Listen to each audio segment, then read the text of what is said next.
आज से 1200 साल पहले अरब की धरती से उठा विशाल बर्बर लश्कर अपनी जंगी तलवारों और खतरनाक मंसूबों के साथ भारत की तरफ बढ़ रहा था। अब तक अरबों के इस भयभीत कर देने वाले लश्कर ने रोम, यूनान और मिस्र की अति प्राचीन सभ्यताओं को मिट्टी के ढेर में तब्दील करते हुए ईरान से होते हुए सामूहिक रूप से सिंध पर हमला बोला। सिंध पर अरबों की विजय से हिंद की इस पवित्र धरती पर मंदिरों के विध्वंस का वो दौर शुरू हुआ कि माँ भारती त्राही माँ हो उठी। नगर के नगर लूट लिए गए, किले वीरान हो गए, औरतें हवस का हिस्सा बन गई और मर्दों की खोपड़ियों की मीनारें खड़ी कर दी गई। ऐसे ही भयभीत कर देने वाले मंजर को अंजाम देता हुआ अरबों का ये विशाल खूंखार लश्कर गंगा के मैदान की तरफ बढ़ने लगा कि तभी कन्नौज की धरती से उठे हिंद के महाप्रतापी सम्राट ने आगे बढ़ रही इन अरब सेनाओं पर अपने प्रकोप की ऐसी गाज गिराई कि विश्व विजेता का दंभ भरने वाली अरब सेनाओं के परखच्चे उड़ गए। संपूर्ण भारत से अरबों का समूल खात्मा करने वाले हिंदुस्तान के सम्राट का नाम था आदि वराह सम्राट मिहिर भोज। कौन है ये सम्राट मिहिर भोज, जिसे इतिहास के पन्नों में मल्लेच्छ नाशक की उपाधि से नवाजा गया। कन्नौज की राजगद्दी से 50 सालों तक हिंदुस्तान पर हुकूमत करने वाले सम्राट मिहिर भोज, जिसने 4 युद्धों में अरब के खलीफा की सेनाओं को चकनाचूर कर संपूर्ण भारत से मल्लेच्छों का नामो निशान मिटा दिया। मुल्तान से बंगाल और काबुल से कर्नाटक तक की धरती पर जिसकी हुकूमत का भगवा लहराता था, उस सम्राट मिहिर भोज की सेना में 2 लाख पैदल सैनिक, 30,000 तलवारबाज, 2,000 हाथियों का झुंड और हजारों ब्रह्मचारियों का ऐसा लश्कर जो उसके एक आदेश पर शत्रुओं पर मौत बनकर टूट पड़ता। सप्त सिंधु को पार कर 7 पुरियों से 12 ज्योतिर्लिंगों पर अपनी ताकत का तर्पण करने वाले उस काल भोज ने गंगा को मल्लेच्छों की लाशों से पाट दिया। 8 साल 58 युद्धों में उसकी सेनाएं बलूचिस्तान के फाटा तक नंगी तलवारें लिए घूमने लगी, जिसने उज्जैन के रण में अपने शत्रुओं पर गुस्साई हाथियों को खुला छोड़ दिया। किले सिंध पर अरबों के मस्तक लटका दिए।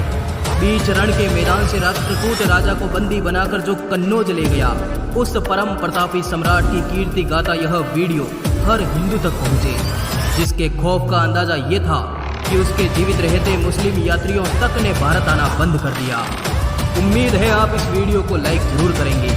चलिए शुरू करते हैं। वो साल था ईसा सन 838, चैत्र का महीना था, जब 23 साल का एक बालक मिहिर भोज कन्नौज जैसे छोटे से राज्य की राजगद्दी पर बैठा।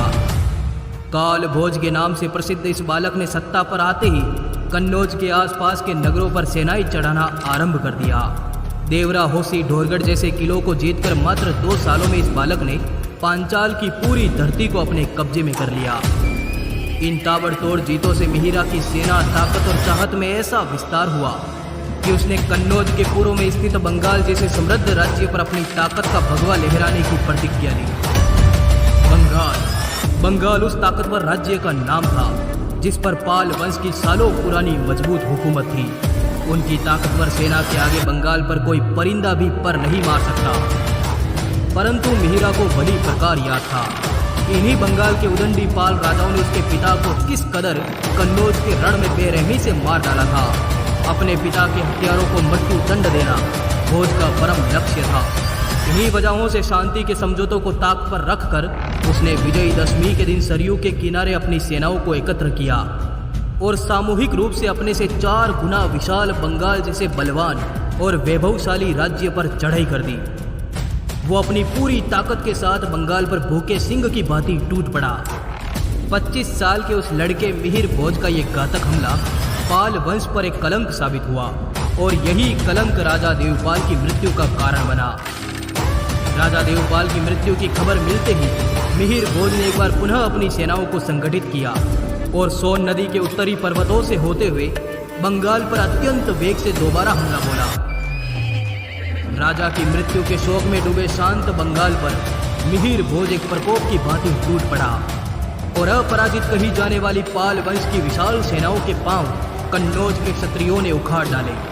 बंगाल की इसी रक्त रंजित धरती पर काल भोज की सेनाओं ने राजा देवपाल के पुत्र नारायण पाल पर घेरा बनाकर उसे दबोच लिया और इस तरह बंगाल जैसा विशाल और ताकतवर इलाका मिहिर भोज के राज्य का हिस्सा बन गया। शासन सत्ताओं के इन्हीं भयंकर विजयों से होते हुए फरवरी की तेज बर्फीली हवाओं के बीच सम्राट मिहिर भोज अपनी विराट सेनाओं के साथ कन्नौज से निकले और राजपुताने की दिग्विजयी कीर्ति पर एक बृहत्तर अभियान चलाया। नगरों के नगर विजयी करता हुआ काल भोज का विशाल लश्कर आमेर की तराई तक जा पहुंचा। आमेर के अंतिम गुप्त राजा हर्ष की ताकतवर सेनाओं को काल भोज की सेना ने चंद घंटों में ही मिट्टी के ढेर में मिला दिया। हुकूमत का केसरिया लहराती मिहिर भोज की सेनाएं राजपुताने के रण में आगे बढ़ती रही और पुष्कर आमेर मारवाड़ जैसलमेर से होते हुए चित्तौड़गढ़ तक की धरती को विजयी कर लिया। कई मदमस्त सत्ताओं को चीरता हुआ काल भोज का ये विजयी रथ मध्य भारत के मुहाने पर आकर रुक गया, क्योंकि यहाँ से सीमा प्रारंभ होती थी राष्ट्रकूट राजवंश की। दक्षिण और मध्य भारत पर फैला कर्नाटक से लेकर मालवा तक का पूरा इलाका इन्हीं की हुकूमत में था। परंतु इस शक्तिशाली राज्य की सीमाएं भी बेखौफ मिहिरा की ताकतवर सेनाओं के आगे मात खा गई। सम्राट ने नीमच से होते हुए मंदसौर पर घेरा बनाया और मध्य भारत में मिहिर भोज ने मंदसौर पर पहली विजय पाई। राष्ट्रकूटों को युद्ध के लिए ललकारते हुए मिहिरा ने एक के बाद एक राष्ट्रकूट वीरों को विजयी करना आरंभ कर दिया। काल भोज की सेनाओं के इस आत्मघाती प्रकोप से घबराए राष्ट्रकूट सामंत अपनी जागीरों को वीरान छोड़कर मध्य भारत से सीधे दक्षिण भारत की तरफ भाग निकले। कन्नौज से निकला मिहिर भोज पूरे मध्य भारत पर कुंडली मार चुका था। मामले को देखते हुए राष्ट्रकूट राजा अमोघ वर्ष ने अपने काबिल पुत्र कृष्णादित्य को मिहिर भोज को काबू में लाने के लिए भेजा। 65,000 की सैन्य ताकत के साथ कृष्णादित्य कर्नाटक से निकला और उज्जैन की तरफ बढ़त बनाई। इस वक्त सम्राट उज्जैन तक का सतत इलाका विजयी कर चुके थे।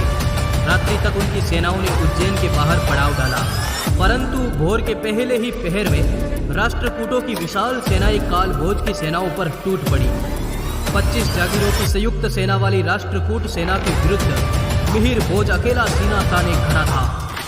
उज्जैन के इस रण को मृत्यु का रण बनते देर नहीं लगी जब मिहिरा के एक आदेश पर उत्तर भारत के प्रतिहारों ने उज्जैन पर चढ़ाई कर दी।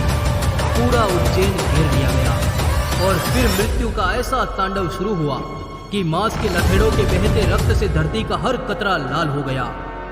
इस भयंकर कत्लेआम के बीच मिहिर भोज ने युद्ध के मैदान में अपने गुस्साए हाथियों को खुला छोड़ दिया। इन विराट राक्षस रूपी हाथियों ने रणभूमि में ऐसा त्राहिमाम मचाया कि शत्रु सेना के परखच्चे उड़ गए।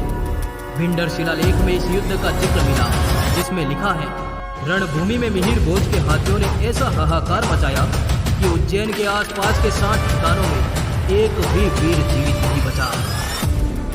खून से नहाए मिहिर भोज इस वक्त अपने घोड़े बादल पर सवार थे।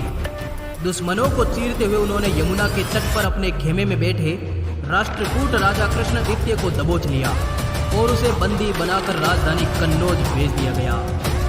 उज्जैन मालवा सहित मध्य भारत की पूरी जागीर पर सम्राट ने अपने प्रमर सामंतों को नियुक्त कर दिया। इस वक्त सम्राट अपनी संपूर्ण सेना के साथ उज्जैन में थे। ऐसा मौका पाकर सिंध के अरब हमलावरों ने पंजाब में कत्लेआम मचाते हुए गंगा की तरफ बढ़त बनाई। खबर मिलते ही सम्राट ने अपना लश्कर उठाया और सामूहिक रूप से गंगा के मैदानों की तरफ चढ़ाई कर दी और फिर शुरू हुआ सदी का महाभयानक युद्ध, गंगा घाट का युद्ध। ईस्वी सन 858 की गर्मियों में लड़े गए गंगा घाट के युद्ध में हिंदुओं की सेनाओं ने अरबी सेनाओं पर मातम पसार दिया। ऐसा प्रतीत हो रहा था मानो बंजर रेगिस्तान पर मिहिर भोज का भूचाल एक तेज आंधी के समान टूट पड़ा। ब्रह्मचर्य के तप में पके हुए इन योद्धाओं ने 13,000 अरबियों के सर काट डाले। रणभूमि में मौजूद अरब के इतिहासकार सुलेमान अल मसूदी ने लिखा, हिंदुओं का ये सुल्तान अरबों पर बड़ा बेरहम सिद्ध हुआ। अरबियों के लिए इसके दिल में तनिक भी रहम नहीं था। उसका भुजदंड खलीफा की सेनाओं को काटे जा रहा था। उसके लश्कर में जो तगड़े योद्धा थे वो भी उसी की ही भांति हिंसक प्रवृत्ति के थे। उनमें से एक के भी मन में खलीफा का थोड़ा सा भी डर नहीं था। ऐसे भयभीत कर देने वाले मंजर को देख अरब रणभूमि से भाग छूटे। इन भगोड़े अरबियों का पीछा करते करते सम्राट के विराट सैलाब ने सिंध की धरती पर कदम रखे। चारों तरफ पसरे सन्नाटे के बीच मिहिरा ने अपनी सेनाओं के साथ सिंधु दुर्ग पर घेरा जमाया। इस दुर्ग में सिंध का अरब गवर्नर इमरान बिन मूसा 30,000 अरबी सैनिकों के साथ किले सिंध में दुबक कर बैठ गया। 15 दिनों की मशक्कत के बाद हिंदू वीरों ने दुर्ग के फाटक तोड़ डाले और किले सिंध में प्रवेश किया। हिंदू योद्धाओं ने शत्रुओं पर विनाश की ऐसी गाज गिराई कि किला सिंध अरबों के रक्त से लाल हो गया। मिहिर भोज ने मुल्तान, भीनमाल, भड़ोज, मंसूरा और खैबर तक फैले अरबियों के पूरे साम्राज्य का जड़ से खात्मा कर डाला और इस तरह अगले 300 सालों तक हमारा प्यारा भारत अरबों की सत्ता से पूर्णतः सुरक्षित हो गया। आपका आभार, धन्यवाद, जुड़े रहिए।